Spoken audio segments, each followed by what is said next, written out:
Hi everybody, welcome to day one of our 31 days to splits. Each day we're going to do the same 5 exercises, and then starting on day 6 we'll do 5 plus 1 more. On day 7 we'll do 5 plus a different one, and all of this is mapped out on the calendar that you have. So we're just going to go right ahead and get started here. The first exercise will be the same. We'll do it once for both sides, and then each other exercise we'll do for at least 30 seconds to a minute on each side, doing all 4 exercises on one side and then all 4 on the other side. So our first exercise, just a standing forward fold. We're going to take the hands behind us, interlace the fingers, feel the shoulders pull back, feel your heart start to lift. Keeping your knees soft, feet a little bit wider than hip width distance. We're just going to hinge here at the hips, coming forward, allowing the arms to float away from the body, lifting the shoulders up away from the neck. Keeping your knees soft as needed, rooting down through the feet. Perhaps moving your head around, allowing there to be a release of any tension. Pulling the shoulders away, lifting those arms. Maybe moving a little, rocking forward and back. Just holding here. Breathing steadily in and out through your nose. And then after your 30 seconds to a minute, just letting the arms float down. Softening your knees, rolling slowly up your spine. Rising up to come all the way up to stand. Getting right into our first side. We'll start with the right. I'm going to start in a table shape, and then take that right leg, reach it back behind you, and then draw it in between the hands, coming into a low lunge. Hands beginning on the knees. As always, being sure just to keep that knee over top of your ankle. Thinking about your hips here, so you hold this shape, feeling the right hip pull back slightly, the left come forward, your tailbone tucks, pressing the floor away, the torso nice and tall, shoulders soft. Just allow that left hip flexor just to start melting to the floor, and I'm sure you'll find as we come to do this pose each day that space, that distance your left knee goes back will start to increase, allowing you to get a little deeper into that front hip. Good, we'll take the hands down. After our 30 seconds to a minute is up, shifting the weight back, flex that right foot. Now, I like to use cupcake fingers here to frame the shin, pulling the shoulders back, letting your heart reach forward. You can always put some blocks here, using the blocks to lift up a little higher. And feel your right hip drawing back, the left hip moving forward.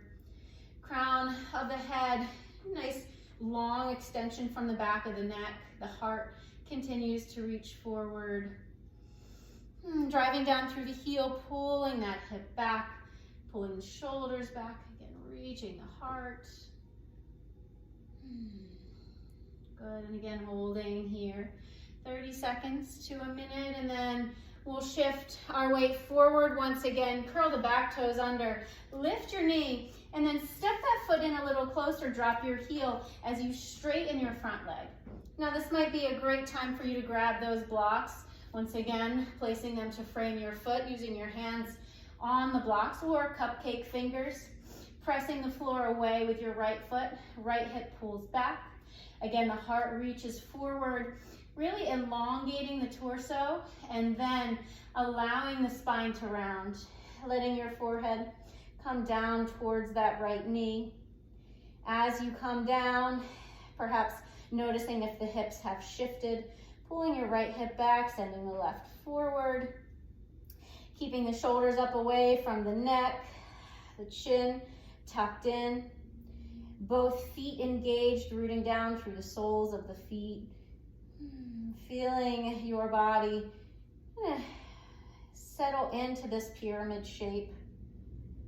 Noticing, as always, if Again, the right hip starts to creep forward. The tighter you are, that will happen. And when it does, just gently pull it back. Send your left hip forward. Try to keep your hips square to the top of your mat. For the third of our 3 or of our 4 that we'll do on each side. And then bend into that front knee. Soften the back knee and step forward, rolling slowly up your spine, feeling all that engagement in the back of your right leg. Coming down now to the floor, still working on the right leg. We'll come all the way down, left foot flat, extend your right leg to the sky. Now holding on somewhere to that leg, the hamstring or the calf. You can extend your left leg long if that feels good for you. Your head can stay lifted, shoulders away from the neck, or just let your head float down. Lengthening through the right heel, so really feel that extension. But at the same time, as you reach through your heel, I want you to feel the back of your hip drawing down. So really creating that traction between the sole of your foot and the connection of your hip to the mat. Again, we're just holding here. I'm sure inevitably you will find that this leg starts to become a little looser over the course of the next 31 days, but we never want to force it. Good. Just pointing and flexing a couple times maybe, and then hug your knee in. Set your foot down, bring the other up to meet it. You can drop your knees here gently side to side. And maybe hug it in, and then rising up. And we'll do same thing on the opposite side. So extending the left leg back, we'll draw it in, step the foot between the hands, sliding the right knee back as much as feels comfortable for you.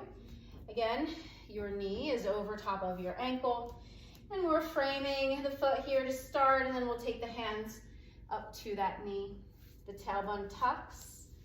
The shoulders pull back, the belly is in, allowing our hips to melt forward and down. So think of that forward rotation of your hips, and then with the chest, feel the shoulders draw open.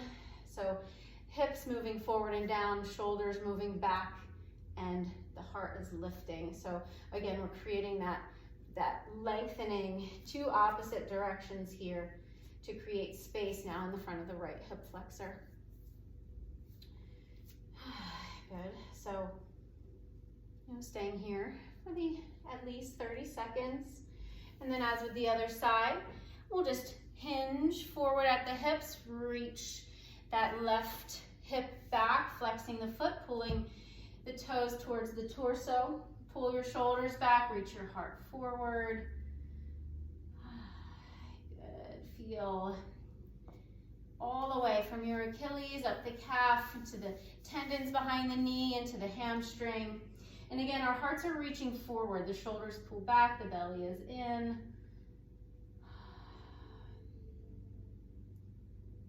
Good. Once again, staying here for your 30 seconds.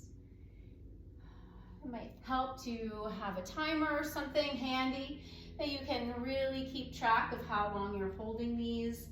And then we'll melt the hips forward, back toes curl under, lift that knee, and then slide the foot in slightly, drop your heel. The foot's at a 45-degree angle, and again, if you have your blocks, place them there. Let your hip draw back. Feel your heart reach forward. So create the length in the torso before you round. Feel the heart reaching, and then let the chin tuck in towards the chest. Let your forehead come down towards your knee. Noting here, if your left hip started cheating forward, pull it back. Right hip forward. Press the floor away with your left foot. Feel all of that length. Notice if you're rolling to the outer edge of your left foot, and if so, see if you can root down through the inner edge as well. If we're tight and our hips start to externally rotate a bit, or if they naturally do, we're gonna roll to the outer edge. So I really want you to focus on keeping your feet evenly connected to the mat, so we get as much engagement in the inner portion of that left leg as we do the outer. So again, shoulders lift, the chin is tucked, The right hip shifts forward slightly. Good, and then again, to come out of this, we'll soften that front knee. Come to the ball of the back foot, step it forward, and then roll slowly up the spine. Again, maybe saying hello to your left hamstring. We'll come down, as with the other side, to the floor. Keeping that right foot flat on the floor to start with. Hug the left knee in, and then extend your leg.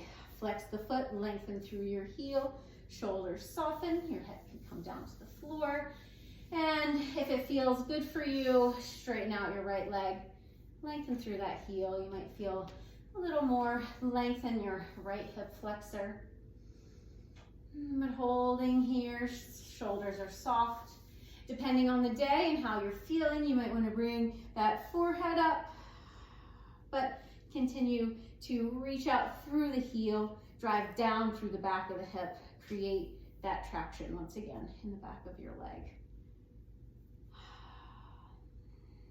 Good, once your time is up, hug it in. We'll bring the right in to meet it, rock slowly side to side, and then come all the way up.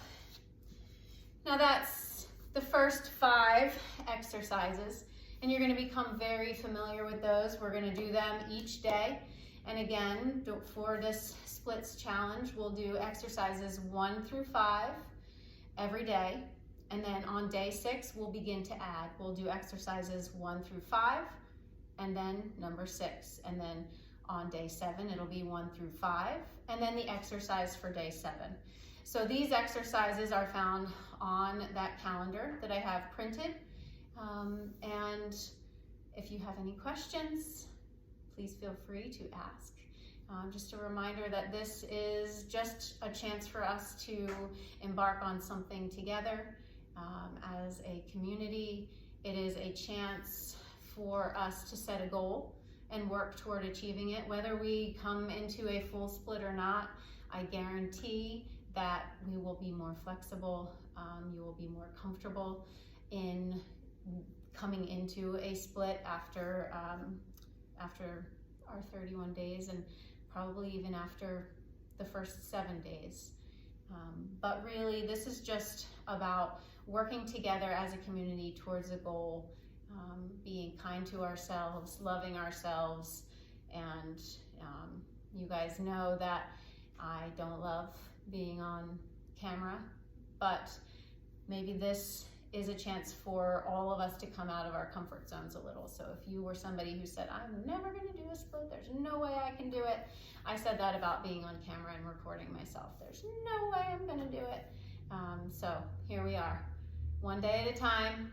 I look forward to embarking on this journey with you. Have a wonderful rest of your day, and I'll see you soon. Bye.